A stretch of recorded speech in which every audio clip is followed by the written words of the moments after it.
Bonsoir à tous. Au sommaire, le parti Rassemblement pour la démocratie et les progrès s'enfonce dans la crise. Après la suspension du président national par la Cour suprême, c'est le ministre de l'Administration qui interdit tout accès aux comptes bancaires et au siège du parti d'était à suivre. Une goutte d'eau qui fait déborder le vase, des lamentations suite à l'augmentation des prix des carburants. La centrale syndicale revendicative lance une grève d'une semaine sur l'ensemble du territoire national pour exiger l'annulation de ces prix jugés antisociaux. Bienvenue à tous.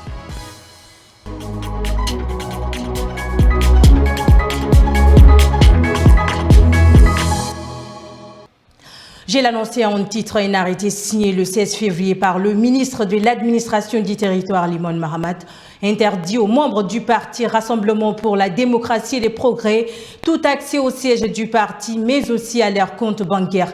C'est au moment où le RDP traverse une crise en son sein. Ils n'ont plus accès à leur siège, ni à leurs comptes bancaires. C'est la décision actée par le ministère de l'Administration du territoire contre les militants du parti Rassemblement pour la démocratie et le progrès. Des mesures prises selon l'arrêté conformément à l'article 2 de l'ordonnance de la Cour suprême. Un verdict qui suspend le président du RDP, Mahamat Alaou Taher, de ses fonctions. Pour cet expert, c'est la chasse à la sorcière. Mais le juriste estime que cette décision n'a pas lieu d'être. Je pense que si la Cour suprême a ordonné que le président du RDP soit suspendu de ses fonctions ou de son poste, en réalité, on ne peut pas étendre l'exécution. Et puis l'exécution d'un arrêt de la Cour suprême ne relève pas du ressort d'un ministre de l'administration du territoire. L'exécution relève d'un huissier, commissaire de justice, qui sont des officiers ministériels assermentés que la loi a habilité à pouvoir exécuter des décisions de justice. Une décision vue de mauvais œil par les militants du parti à l'approche de l'élection présidentielle post-transition. Ali Abbas Cheiti, ancien membre fondateur du RDP, appelle les différentes parties impliquées dans cette affaire de faire profil bas, surtout pour les élections en vue. Est-ce que nous sommes dans la position actuellement d'être capables de jouer un rôle fondamental aux prochaines élections si on est divisé? Non, c'est pour cela que moi j'appelle à ce qu'on se ressoude, on devienne un seul parti fort pour pouvoir jouer une partition constructive au pays. Aujourd'hui, hier, le RDP a joué un rôle important. Le RDP a été, les années 96, 95, 16, au cœur du dispositif qui a un peu consacré la démocratie, même si... Le RDP est l'un des vieux partis politiques du Tchad et a souvent soutenu le candidat de l'ancien parti au pouvoir, le mouvement patriotique du salut, ce qui risque de ne pas être le cas cette année. De notre côté, la centrale syndicale revendicative lance une grève d'une semaine à partir du mardi 20 février sur l'ensemble du territoire avec un service minimum dans les hôpitaux publics. Elle exige l'annulation de l'augmentation des prix des carburants et l'application intégrale du pacte social. C'est en octobre 2021. L'annonce est faite au cours d'une assemblée générale tenue ce 17 février à la Bourse du Travail. Plus de détails avec Judith Kamtar et Krios Boyou. La bourse de travail était pleine à craquer. Des milliers de travailleurs ont pris d'assaut le lieu pour hausser le ton contre l'augmentation du prix des carburants à la pompe. Cette augmentation résonne ici comme une goutte d'eau de plus. Depuis des semaines, la plateforme syndicale dénonce le non-respect du pacte triennal. Donc après avoir prévu cette assemblée générale, à notre grande surprise, le gouvernement augmente le prix des carburants. Une augmentation allant jusqu'à 40%. Et vous savez, ça impacte négativement sur le panier des travailleurs. On s'est retrouvé avec le militant en assemblée générale. Nous avons fait le compte rendu et la base a décidé d'entrer en grève à partir de mardi. Sur 63 points du pacte triennal, 8 points ont été réalisés à 100%, 21 points en voie de réalisation. Déjà, Les travailleurs annoncent une grève d'une semaine à compter du 20 février.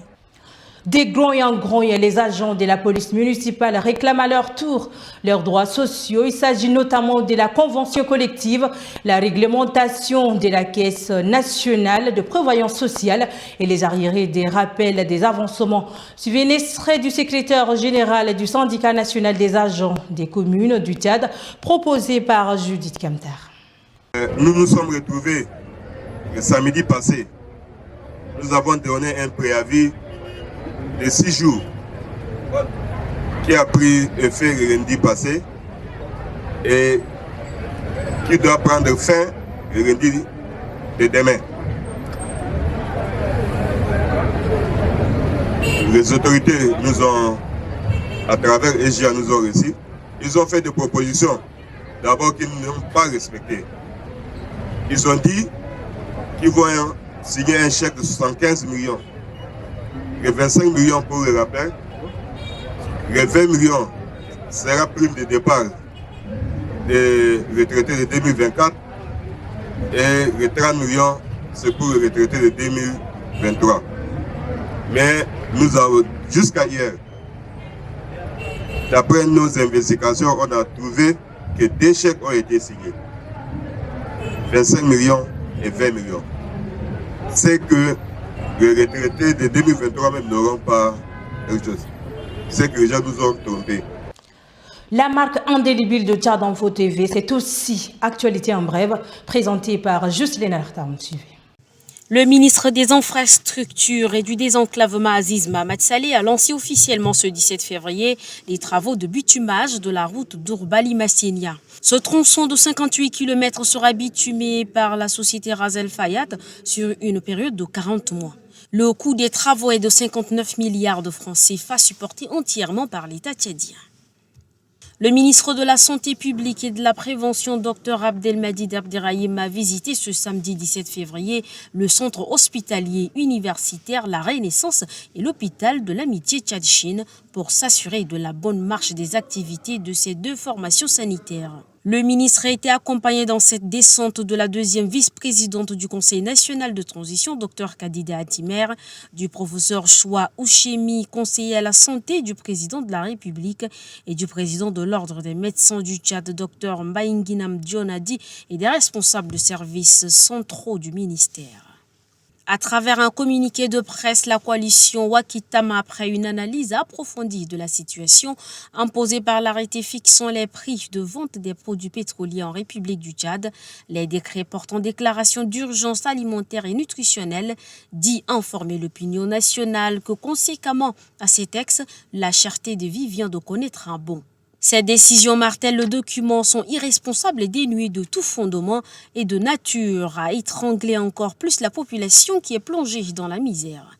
Wakitama se réserve le droit de manifester contre cette situation et appelle la population à la vigilance. Nul ne peut être privé de ses moyens de subsistance conformément aux textes nationaux et internationaux ratifiés par le Tchad, conclut Wakitama.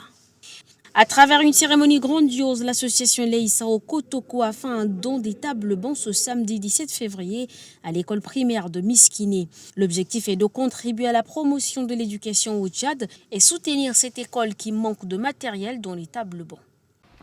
Cette année, les points de 8 mars n'ont pas été subventionnés. Le prix officiel est déjà connu et c'est à 10 000 francs CFA sur toute l'étendue du territoire national.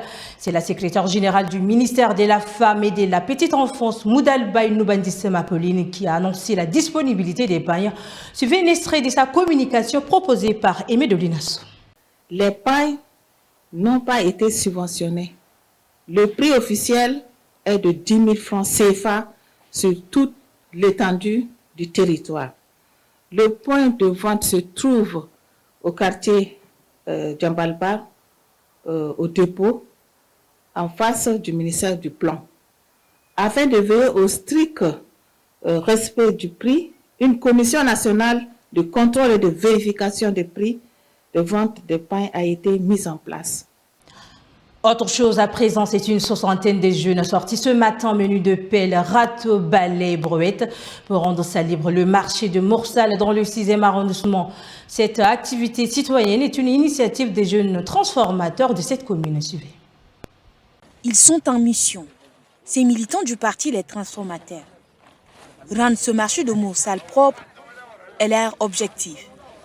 À ce titre, ils se sont armés des pelles, râteaux, balais et pour eux, c'est un devoir citoyen. L'objectif aujourd'hui, c'est de venir passer la salubrité autour du marché du 6e arrondissement parce que le marché du 6e arrondissement se trouve au sein de notre commune.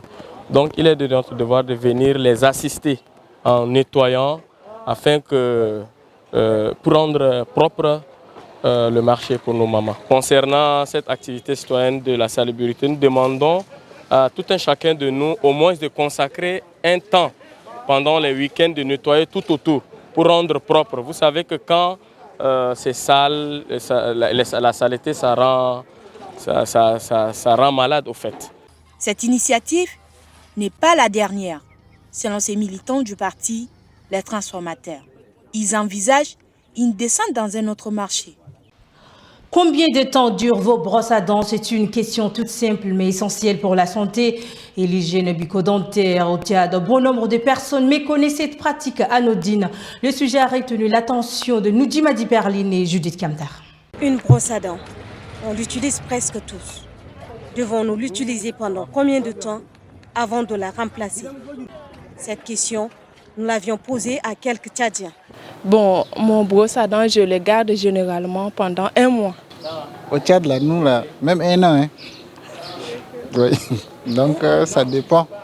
Bon, j'ai 3, donc ça fait depuis 1 an. C'est 3 brosses que j'utilise. Mon brosse à dents, j'utilise pendant 3 mois. Parce que à chaque 3 mois, je change mes pâtes dentifrice. Et quand je vois que le bout de mes brosses à dents sont un peu... Bon, ouais, c'est devenu sale du genre, tu vois. Ça s'éparpille comme ça, je change. Et c'est ça que 3 mois. J'ai pas une durée vraiment fixée pour changer ma brosse à dents. Mais à chaque fois que les Colgate finissent, je les change. Je peux les utiliser pendant 2 jours. Mais s'il s'avère que lors de ma toilette, elle glisse et qu'elle tombe, je la jette et je la change automatiquement. Donc du coup, il n'y a pas une durée déterminée pour l'utilisation de ma brosse à dents. Pour le spécialiste, la brosse à dents doit être utilisée normalement pendant 2 mois et maximum pendant 3 mois. On se brosse, mais il faut prendre soin de la brosse. Une fois utilisée, il faut bien fermer la brosse. Il faut emballer et il faut bien fermer la brosse. Sinon, les risques d'insectes peuvent tomber. Même les gigots, les lézards peuvent aller là-bas. Donc, il faut toujours fermer la brosse.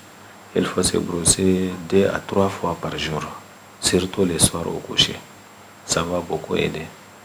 Se brosser les dents permet d'éviter des maladies buccales telles que la carie dentaire, l'aphthose, etc. Mais savoir utiliser sa brosse à dents à un temps précis est nécessaire. Ainsi prend fin cette édition. Mesdames, Messieurs, merci de l'avoir suivi. Et le programme continue sur Tchad Info TV.